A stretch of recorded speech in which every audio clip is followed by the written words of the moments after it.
மறுநாள் காலையில் போகிறேன், எனக்கு முன்னால் வந்துட்டுக்கிறாரு ஹெச்எம். அவர் கும்மிடிப்பூண்டிலேருந்து வர்றவர் லட்சுமண பெருமாள். அந்த டைம் நான் சொல்கிறது 2005லேருந்து 2008க்குள்ளே நடந்தது. அதான் இந்த சிலை திறந்து கொஞ்ச நாளில் போனவொடனே கட்டி பிடிச்சினார். George super idea George. அப்போ தான் நான் சொன்னேன், சார் நம்ம திட்டம் பிளான் ஒன்று போடுறோம், இயற்கை நினச்சிருந்தா சரியான காற்று அடிச்சிருந்தா அந்த பேப்பர் எங்கன்னா அடிச்சுன்னு கூட போய்ட்டுருக்கோம்.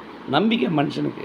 இந்த காற்றுல இந்த பூட்டில் சொருவி வைக்கிறோம், அடிச்சின்னு போகாத இருக்கணும். அது இல்லாத பசங்க எத்தனையோ பேர் வரான், டோராண்ட சுற்றுவானுங்க அங்கே நைட்டுங்களில், அவங்கெல்லாம் எடுத்து கீழ்ச்சி போடாத இருக்கணும். நல்ல ஒரு எண்ணங்களோடு பண்ணுறோம் நம்ம. நல்ல திட்டம் கண்டிப்பாக சக்ஸஸ் ஆகணும் மனசில் எண்ணம் இருந்தது. அதே போல் அவரும் சொன்னார். நல்ல அதே போல் வந்து பார்த்து நீ என்னென்ன சொன்னே நடந்துக்குது ஜார்ஜ். வந்தாங்க, கதவு பார்த்துக்கிறேன், யாரை போட்டு என்னடா இவர் இப்படி பண்ணிட்டார், ஃபோன் கிண்ணெல்லாம் கூட இல்லை இப்போ சொல்கிறேன். அப்புறம் பார்த்துருக்காங்க, பூட்டில் ஒரு பேப்பருக்கு படிச்சிருக்காங்க, போயிட்டு எதிர கேட்டிருக்காங்க. அவங்க எல்லா உதவியும் செய்துட்டாங்கன்னு